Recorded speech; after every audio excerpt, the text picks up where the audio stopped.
Tiene buena pinta. He de reconocer que tiene mejor pinta que el mío. Y mira que me cuesta reconocerlo, pero tiene muy buena pinta ese arroz. Bueno, son las 8:27 de la tarde. Quiero que vean un fragmento de una de las series de más éxito de la tele. Vean esto. La concupiscencia. Carlos. ¿Qué? A ver, dame eso. ¿Qué? ¿Qué? Eso que estás escondiendo. ¿Vamos?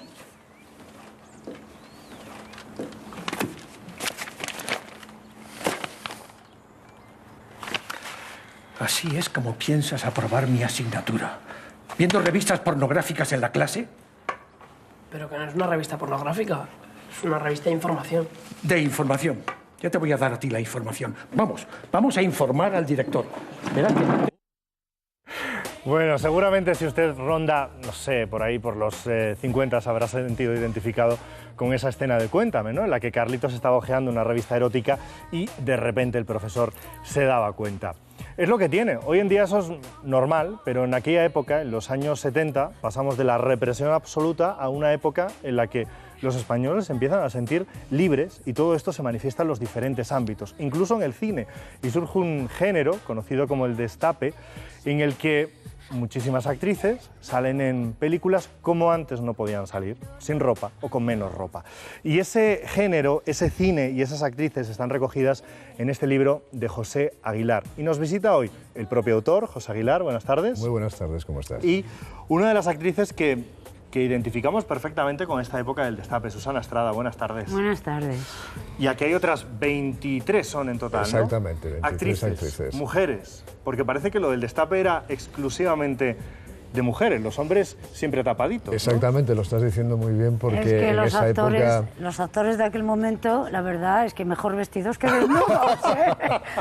Oye. Hombre, como te esté escuchando este son en este momento, no, No, que es un vamos a ver. problema. Mira, has hablado precisamente de una persona que es muy amiga mía, que es Fernando Esteso, y Fernando es un gran actor y un gran cómico, supuesto. pero físicamente... Pero sí había Pues algunos no. que se destapaban alguna vez, como Manolo de Blas, por ejemplo, que fue uno de los que más... Ramiro Oliveros, ¿no? Ramiro Oliveros también en alguna ocasión, pero poco. La verdad Sí, es que pero lo que eso fue tiempo interesaba después, ¿eh? era el desnudo femenino. Pero porque era ¿no? un género solo para hombres. No, en yo aquella- creo que en ese momento era lo que demandaba la taquilla, ¿no? Y nosotros que hemos investigado tanto durante casi 2 años con este libro, yo con mi documentalista Óscar Calleja, que me ha buscado muchísima información, la verdad es que desnudos masculinos muy poco. Es que primero fueron las mujeres y la combinación que se hacía en el cine Sí. eran unas mujeres guapísimas, unos pibones del copón, Sí. con unos hombres españolito medio de la calle, bajito, rechoncho, gracioso. Buscando la comicidad también. Sí, evidentemente. Sí. Y entonces, vuelvo a repetir, a ese tipo de actores, la verdad es que no los podías desnudar. Bueno, y cuenta- lo de Ramiro Oliveros Sí. fue bastante tiempo después. Cuéntame, Susana, cómo llega la primera oferta de una película en la que hay que quitarse la ropa. No sé si cuando tú te presentas o te pones delante del director ya sabías lo que te iban a ofrecer o de repente llegas a una entrevista, a un casting y te dicen ya, pero es que lo que queremos es verte desnudo. Bueno, ¿sabes qué pasa? Que es que yo siempre he estado fuera... No, a ver, ¿cómo te lo explico? Para mí el desnudo nunca ha tenido importancia. Pero tiene que haber una primera vez, ¿no? Sí, pero Y es más que... viniendo de la época en la Sí, que veníamos. pero es que yo era modelo antes de dedicarme al mundo del espectáculo. Y yo ya había hecho desnudos para los laboratorios Roche, para muchos laboratorios farmacéuticos, donde anunciaban productos y... Era algo natural para que ti, a ¿no? veces no querían ni el cuerpo entero, eran partes del cuerpo. Y para mí ya era natural el estar frente al objetivo de una cámara fotográfica, en un estudio fotográfico, haciendo esas fotos para esa publicidad concreta. No todas las actrices lo veían de esta misma manera, ¿no? Hombre, yo creo que en el libro esos 23 testimonios demuestran que algunas lo pasaban muy mal, que a algunas les costó mucho. Es cierto que yo creo que cada historia pues tiene una trayectoria totalmente diferente. Yo recuerdo, por ejemplo, a Amparo Muñoz, que yo creo que fue la última entrevista que me concedió antes de desaparecer desgraciadamente, pues ella decía que, por ejemplo, cuando ella trabajaba con un gran realizador como Carlos Saura en Mamá cumple 100 años, por ejemplo, pues que ella se sentía muy cuidada y que no tenía ningún problema en desnudarse y en hacer aquel sino maravilloso que era un desnudo integral, ¿no? O sea, que yo creo que también dependía del realizador que tenía, del equipo, del proyecto en sí mismo y después, por supuesto, también de cómo es cada una de ellas, cómo era cada una de ellas. Aunque hay que decir que, por ejemplo, a mí me sorprendió mucho de Susana en cuanto a su formación, es que Susana, por ejemplo, ha estudiado en colegios religiosos toda su vida, nada menos que en las Ursulinas. Entonces, llama la atención que una chica con esa formación pudiera después ser abanderada del Destape, ¿no? Ya, pero estoy volviendo a las raíces de las Ursulinas. Ya me has dicho, desgraciadamente. Sí. Ahora dice que ya no quiere saber nada. No, ahora es que estoy volviendo a otro camino. Ahora que todo el mundo se desnuda y lo ve normal, le hacen todo de todo a la vista de todo el mundo, ahora yo voy a... Redimiéndote de tus pecados. No, pecados ninguno, pecados ninguno. Estoy muy orgullosa. ¿Y cómo lo vivían? Tú eres de Gijón, paisana, además. En aquella época estamos hablando de una ciudad pues pequeña, una ciudad de provincias, casi un pueblo. Yo no sé cómo llevaban tus padres que de repente su hija fuera famosísima, una hija que salía desnuda en la tele o en la pantalla del cine. Bueno, y en las revistas. Y en las revistas, sí. Claro. Pues al principio no lo llevaban muy bien porque, como tú bien dices, somos los dos de Gijón. Gijón es un pueblín, o era un pueblín hace años, ahora ya es una ciudad más... Era que es... Claro. Sí, exactamente. Y claro, pues cada día cuando mi madre salía a la compra, pues era el cuchicheo y el... Esta es la madre de la que... Y no lo llevaban bien. Pero bueno, eso fue durante unos años. Cuando ya todas las demás se cansaron de criticarme y de darme palos y empezaron a quitarse las bragas también, porque no fuimos todas al mismo tiempo. Hubo una primera, que fui yo, y a partir de ahí hubo unas que empezaron primero y otras empezaron más tarde. Pero no fue al mismo tiempo. Estábamos viendo hace un momento imágenes de Cuéntame. En esta misma serie aparecen el testimonio de otras mujeres de muchísimos ámbitos que opinan, son opiniones reales, aunque estemos hablando de una serie de ficción, pero esas opiniones son reales, opiniones sobre la época del Destape. Bastante machistas, ¿no? De fondo. Y nada tenían que ver con la libertad, de fondo. Había una forma que era, bueno, el Destape, pero aquello era un poco barato, ¿no? A veces. Y los hombres se justificaban, dicen, no, es que yo lo que leo de Playboy son los artículos serios, pero realmente se lo compraba por las señoras desnudas. Que los hombres, pues, parece que estaban sedientos de carne femenina. Necesitaban verla. ¿Os llegáis a sentir mujeres objetos? Porque si hay una coincidencia, yo creo, entre varias actrices, y es que grandes guiones, grandes películas o peliculones no eran todas, ¿no? Había pues como una fábrica muchas veces en las que hay que hacer muchas películas porque se vendían muy bien, porque era un taquillazo impresionante y porque se hacía mucho dinero. Pero de todas maneras yo quiero puntualizar eso también, mujer ¿no? objeto, ¿eh? Yo entonces me sentía mujer folleto.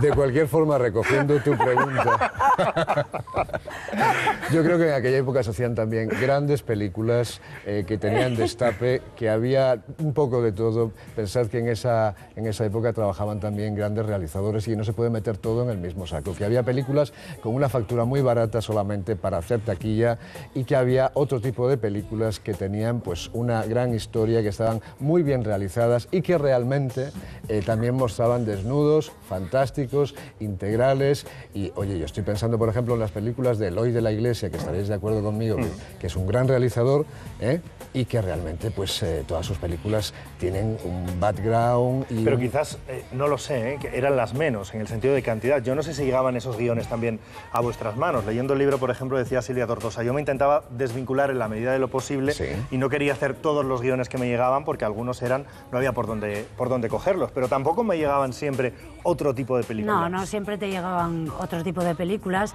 y dentro del género del Destape, por supuesto, había guiones ya que decías, no, esto no lo hago porque este guión es malísimo. Ya no es por desnudarte ni no desnudarte, es que el guión es malísimo, no hay por dónde cogerlo. Pero el cine de antes es como el cine de ahora. Hay y ya no hablo solo del cine español, sino del cine americano. Hay muchas películas donde las actrices importantísimas se desnudan y otras que no. Pues depende del guión. Claro. Yo creo que también hay que huir un poco del cliché, ¿no? Yo creo que la gente tiende a decir que en aquella época había muy malas películas, y eso es mentira. Y la gente que nos dedicamos al cine español, pues realmente sabemos que no es así. Pero han dicho las mismas actrices. Bueno, ¿no? porque Son depende declaraciones que se también, han recogido. depende de la trayectoria de cada una. Hay gente que ha trabajado, por ejemplo, una María Luisa San José, ha trabajado con lo mejor de este país, con grandes realizadores. Yo creo que cada una ha tenido su experiencia, su bagaje, y tampoco se puede generalizar porque sería injusto, ¿no? Vamos a ver una situación que yo creo que se podía dar en las familias de aquella época, a ver si vosotros la reconocéis y qué os parece.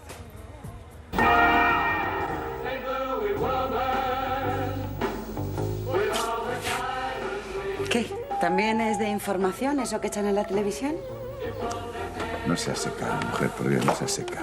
¿Verdad, eh? Qué perra te ha dado todo el día viendo mujeres en cueros hoy. ¿Qué quieres que haga? Que llame al Frente de Juventudes y lo denuncie, Merche. Te fastidia, lo están poniendo por la televisión. ¿A mí qué me cuentas? No me extraña que el niño esté pensando todo el día en eso. No empecemos, ¿eh? Que tú le tienes que dar ejemplo. Por Dios, que eres su padre. ¿Es posible? ¿A ti qué te parecería? ¿Que yo estuviese viendo hombres como Dios les trajo al mundo? Claro, en una sociedad machista. Yo me acuerdo de una anécdota. Estaba trabajando yo en Videoset en el año 76, cerca de la Plaza de España. Y estaba el cartel, un cartel grande mío en la puerta de donde estaba haciendo historias de striptease. Y llegó un grupo de matrimonios. Me acuerdo porque en ese momento yo llegaba a la sala para trabajar y entonces coincidimos, ¿no? Y ellos, todos ellos, querían entrar. Y había algunas que no decían nada, no se pronunciaban, pero había otras que se pronunciaban y además bien contundentemente, ¿no? Y me acuerdo de una de ellas que empezó a darle golpes así al póster diciendo ¿pero qué os da esta tía? ¿Qué os da? Y yo pensé, pues seguramente justo lo que tú no le das. ¡Hala! Pero no lo dijiste, solo lo pensaste. No, solo lo pensé porque haya cada cual. Oye, si quieren entrar, que entren. Si no entraban con ellos, sí. Luego ellos venían solos en amigos, con amigos. Oye, Susana, Claro. ¿tú alguna vez recibiste alguna proposición indecente por parte de un productor, por parte de un director? No, porque ¿Jamás? no se atrevían conmigo. Supongo que no fue por falta de ganas. Porque con otras actrices sí, ¿no, José? Sí, La pero verdad conmigo, es que sí. pero conmigo no, yo creo que no se atrevían. Porque si algo se decía de mí siempre es que era una persona que hablaba muy Mucha ropa, claro, ¿no? y que hablaba muy claro y que además, bueno, estaba ganando muchísimo dinero, estaba ganando dinerales, entonces tampoco iba a ser por eso, tampoco iba a ser por el trabajo, que era otro motivo por el cual muchas actrices pasaban por camas. Se acostaban con un director o con un productor para que les diera un papel en una película o un papel en una obra de teatro. No sé si reconocerlo hasta ese punto, pero lo de las proposiciones sí que lo han No, reconocido. De hecho es que hay es así, hay nombres es que es así. y apellidos. Hay Sí, gente es muy así. importante, actrices como por ejemplo Florella Fantoyano, que se atreve a nombrar a algún director y decir que realmente lo había pasado muy mal con todo lo que había sucedido, ¿no? Porque realmente es injusto que uno llegue a un despacho, por ejemplo, y se encuentre con una situación violenta de ese tipo. Y sí es cierto que algunas lo reconocen y lo confirman, ¿no? Que sí, que han pasado por camas para que les dieran trabajo. Entonces esa no era mi situación. Yo estaba ganando mucho dinero, tenía trabajo todo el que quería y más, y encima era una persona que hablaba muy claro, con lo cual no se atrevían. Me queda poquito tiempo, 1 minuto y medio, pero quiero abordar 2 asuntos. Uno es esta fotografía, no sé si la tenemos ya preparada, Aguado, fotografía que va unida evidentemente a la biografía de Susana Estrada. Y a la historia de España. Y a la historia de España. ¿Cómo surge ese destape de un pecho con Tierno Galván? Fue un accidente. A mí me A mí me entregaban el premio Populares de Pueblo, del periódico ya desaparecido Pueblo, que también se lo entregaban en aquel momento al actual presidente de gobierno, que era Adolfo Suárez. Se lo entregaban también a Felipe González por la labor que estaba haciendo en la oposición. Y el premio me lo entregaba a Tierno Galván. Y la verdad es que yo iba sin sujetador, evidentemente. Pero bueno, yo siempre he dicho que no usaba ropa interior. Entonces, y se salió. Y cuando me incliné para darle 2 besos al recoger el premio, se soltó un clic y se salió. Y entonces yo lo que no hice fue como una tonta echar a correr y taparme. No se salió, pues ya que se salió, pues que trabajen los chicos de la prensa, ¿me entiendes? Y entonces, pues... ahí está la foto. Bueno, y 30 segundos ya para terminar. Y en 30 segundos yo quisiera decir... No, pero espérate que te haga la pregunta, que para acabar. Pero quiero hablar del libro, porque aquí hemos venido a hablar del libro. Y no hemos hablado del libro. ¿Cuánto dinero se ha ganado con ese cine? ¿Se puede decir que tú te hiciste millonaria gracias a ese cine? Bueno, no gracias a ese cine, pero gracias a mis espectáculos, que fueron muchos, y en directo y cada día, y sin parar, sí. Venga, 15 segundos para hablar del libro. Bueno, ¿qué quiero decir? Que es un libro Susana, ameno, divertido, que al mismo tiempo es un repaso aparte de nuestra historia, de la historia de este país y de la transición, y que desde luego te va a amenizar las vacaciones y va a dejar de comerte el tarro la crisis que tenemos. Que me lo has quitado. No, sí, pero yo solamente estoy haciendo así para que vean qué libro es y que se lo lleven a la playa cuando van de vacaciones. Qué buena promoción es. ¿Verdad? Que sí, ¿verdad? Porque es mejor leerse esto que no estarse leyendo la prensa todos los días que te tiene angustiado con tanta crisis José y tanta Aguilar, cosa que Susana está pasando. Estrada, que ha sido un verdadero placer. Muchísimas gracias a los dos. Gracias a ti. Muchas gracias y estoy encantada de haberte conocido. Que igualmente. Hemos coincidido 2 de Gijón. Tenemos unas sidras pendientes. Gracias. Gracias, buenas tardes.